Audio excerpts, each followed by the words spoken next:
Hello and welcome to a special presentation from In the Money Media, PTF, back with you in the Brooklyn bunker once again. Happy to be joined by our friend from Equibase, fantastic podcaster in his own right, Ben Kudla. Ben, how are things, my friend?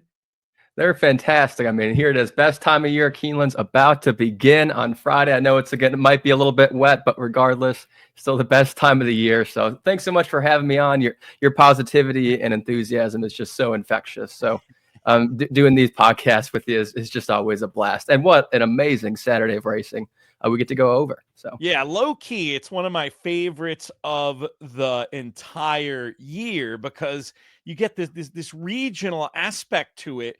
And then you pull, even pulling in, we're not going to talk about the Dubai stuff on the show, but just adding a whole other element to it. Really, really mhm. fun. We've got a few things I want to talk to you about. We'll pretty much dive in and get to these races in short order. But I have really enjoyed when I've been able to be a guest on the Inside Track pod. Tell people what the best way is to pay attention to that and follow along and give them an idea of what you're all about over there.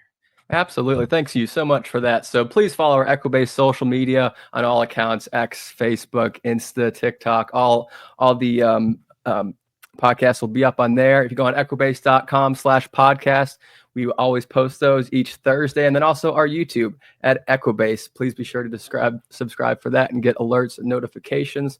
We do have videos coming out every Thursday. It's just it's a fun weekly handicapping podcast. I bring in some race lens stuff and stats. And last week we had NHC winner Dan Piazza on. Nice. That was fantastic. And Alexa Zepp from Daily Racing Forum. She's fantastic. So just a fun show. Please check it out. We try to pick some winners. So Equibase.com is where you can find that, and our Equibase YouTube as well. And when Ben's really hard up for a guest, he calls me. So I've had the pleasure of doing it several times. We're going to talk a little. You mentioned Racelands. We're going to talk a little bit more about Racelands and an amazing promo that is available to people watching this show. We're going to get to that in a little bit, but we're going to dive in to the Wood Memorial here. What it lacks in the maybe top of the market Kentucky Derby anti-post star power of the other races we're going to talk about later, it gains in terms of how competitive it is and how you might be able to find an interesting long shot in this spot. For me, in terms of the top of the market here and the horse that might be the most interesting Derby wise, I ended up making my official pick, assuming we're going to get odds of around 3-1 or better. I don't know if that's going to materialize. We'll see. But I think this is a great spot for Hill Road because here's a horse that's been compromised by paces, I thought, in the last two. And I thought there was a chance they could go really fast early on in this spot. Is he on your radar at all here? I mean, how could he not be? You run third in a Grade 1 Breeders' Cup race and then come right back to run third in the Tampa Bay Derby right behind Chance McPatrick. So he's always been there. It's interesting. He's kind of one of those horses on paper it's easy to throw off just because it's not very pretty. A regression 98 to an 88 Equibase speed figure.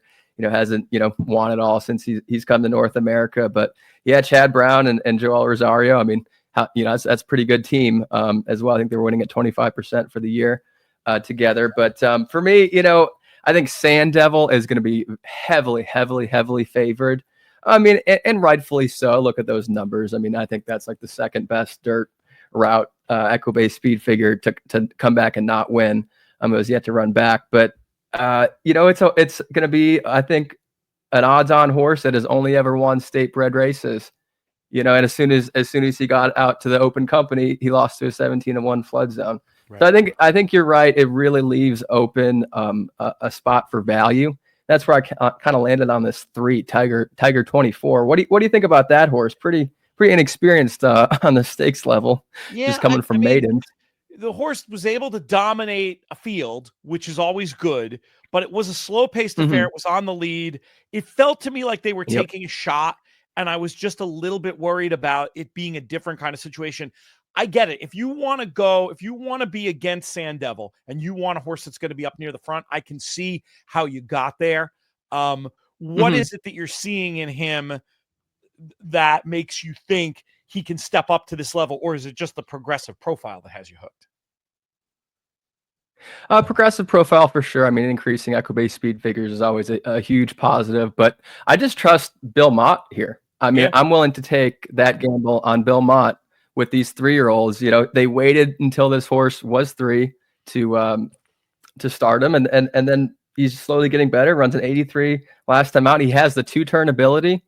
He has that experience as well, and I think this is just one of those races where one of these types of inexperienced horses is just going to run off. I've got a few of them to talk about very, very rapid succession. I actually have a full write-up of all 3 of the races we're going to be talking about. You can find them over at theraces.com. We'll also include them in the absolutely free In the Money Media newsletter, one of the best places you can get all the content that we put out, whether it's YouTube exclusive or on the In the Money Players podcast side. You can subscribe to that for free in themoneypodcast.com. We'll have links to all 3 of my write-ups. But the 3 I mentioned is interesting long shots. The number 8, Passion Rules. I've really just liked the attitude this horse has shown in his races, and I thought was one that might be able to benefit if they go too fast, which I think they would need to be double-digit odds. Don't get me wrong, but again, we're talking long shots to throw in. McAfee, sort of the same angle in terms of here's a horse that had a rough go of things last time, and I just thought showed some interest in racing, sticking on okay, very, very late on in the piece. Just wanted to give him a chance. And again, I'm talking about a horse here that could be 20-1, maybe. And then even a bigger price. I haven't even seen a morning line on this. I'm just pulling these prices out of my hat, as it were. Number 11, Statesman. This horse I thought was, he's way too slow on speed figures. The post is not going to help this horse at all. But just the idea that the horse has some runs where it's been closing well into slow paces and might get a fast pace today could just be seen to better effect. And this one, I'm thinking 25 or higher. So we're definitely putting together some prices here that might be able to land. Anything else we should touch on in the wood before we move on to your hometown of Lexington, Kentucky? No, I'll be honest. That last couple minutes, I was having a little bit of hard time hearing you. I think it's the internet on my end. But I definitely agree to talk about Passion Rules. Really interesting horse. Why Calumet would even buy that for $40,000? I mean, it's a Frisian Fire for $1,000 and bred in Maryland with a touch gold mare. So really interesting there as well. But yeah, again, another regression down to an allowance 20. So we'll see. But regardless, I think it's going to be a fun race with a lot of value. So. Let's move on to the Bluegrass Stakes. Very, very interesting. A lot of runners here that you can tell stories about. Maybe the most interesting, the X factor to me, is East Avenue returning to the scene of his greatest triumph on another video you can find on the In the Money Media YouTube channel, to which we encourage you to subscribe. JK and I had a disagreement about this one. He picked East Avenue in this spot, thinking he was going to bounce back. Yeah, he liked the looks of that, the good. That one work recently that's very good was part of his case, and just he thought returning to the scene of the triumph could bring him back. I can't bet him off those last 2 lines, but I do think it's a good place to start the analysis. Are you with or against this horse there was so much hype for heading into the juvenile last year? Well, I'm always for a good, healthy horse. Gambling wise, no, I agree with you that I can't bet on that. I mean, even if he does come back, fantastic, good for him, but it's just not worth the bet. I mean, look at that. He had everything going for him in that Risen Star, and 10th by 22 3/4 lengths. It's brutal. Yeah, he did have a nice breeze there at Keeneland. Nice couple bullets in his last 4 frames working, but something is not firing on the track. For me, I really had this as 2 horses and then the rest of the field, but I think the market might see it very differently. River Thames, a runner that's going to attract a lot of attention in here. But for me, he just didn't give me the impression of one who truly wants to go this far. And I might say the same thing about Owen Almighty. Are either one of those in your reckoning of this race? I was more scared of River Thames just because I think a lot of sovereignty after closing on that short stretch at Gulfstream in the Fountain of Youth. But I just don't see anybody beating Chancer if he shows up to be the horse that he's always been. And yes, I understand. I called him a future Hall of Famer after his performance in the Hopeful, losing an iron, getting bumped, hitting the gate, and then came back to win another Grade 1 as a 2-year-old, I just think the world of him. So even if he has 3/4 of that in him today, I think he'll win on Saturday. You and I both have hyperbole stories associated with Chancer McPatrick, because this is the one I threw up my hands when he won the maiden race and said, "We have seen the Derby winner," and then you're putting him in the Hall of Fame. We'll see. If he's going to be either of those things, he's going to have to win or go very close in this race. I will, before we move on, say a quick word about Burnham Square, who I think could be seen to better effect here. My theory, and it's not really based on anything other than feel, which is where you get all your best and all your worst opinions from feel, but maybe he was back a little bit quick last time. Ian Wilkes, so patient. Now maybe with 4 weeks, it's kind of funny to somebody who's an old-time fan of thoroughbred racing to say 4 weeks is back too quick is comical, but in the modern game it might be. Now he has the extra week. I like the looks of the recent works. I like the promise he showed. I like the hands he's in, and I like the fact that he's going to be a price. He's the one I want to go with Chancer McPatrick in this Bluegrass. You buying that case at all? I'll be honest, no. I picked him for the Fountain of Youth on the podcast. I thought a lot of him after that Holy Bowl win, but yes, he did lose by 3 lengths in that Fountain of Youth, which didn't look that bad. But if we watch the replay, it was very unimpressive. He was flat. He was flat. That's where I got that idea that maybe he just wasn't being seen to best effect. Maybe it was back too quick. It didn't look like the same horse. He didn't run that badly, but it just didn't even look like, if that's him, if the horse from last time is him, he won't be doing anything here. So I get where you're coming from. I just think he might have another level, another layer of the onion to peel back, and maybe he'll show something at Keeneland this weekend. Let's get out to the West Coast, though, my friend. This is a funny one. Somebody could say, 5-horse race. How long is this going to take you to talk about? We could probably do 20 minutes on it, honestly, because there's 4 really interesting stories. Which one to you is the most interesting? Most interesting, Baeza. Yes. Okay, but I think who's going to win is by far my hero. The past 2 starts, picked him on the pod, is Journalism. And my fiance is a journalist, so all the stars have aligned for this horse on Saturday. How does he look, particularly in the context of the Equibase products like Racelands? Very good. He has the 31% chance to win. They're giving Citizen Bull a 29.4% chance, just in those true odds default settings for a mile and an 1/8 race. But I think Journalism just the real deal. Look at that progression: 83, 105, 106, 110. He's got that 2-turn experience. He was able to beat Barnes, beat Getaway Car, who came right back to win in New Mexico. Michael McCarthy's been on a tear. Rispoli winning at 21% for the meet. McCarthy and Rispoli went at 24% in graded stakes races. And as much as, I want to think about Baeza coming for a maiden special weight, and she's going against these graded stake winners. So to me, I just landed on Journalism 100%. But just what an amazing 5-horse field this is.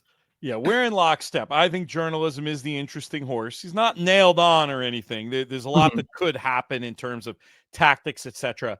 Baeza, though, let's pause on him for a minute, because it's just so unusual to see John Sheriff's famously conservative, from Zenyatta fame. If you're new around here, that's who John Sheriff's is.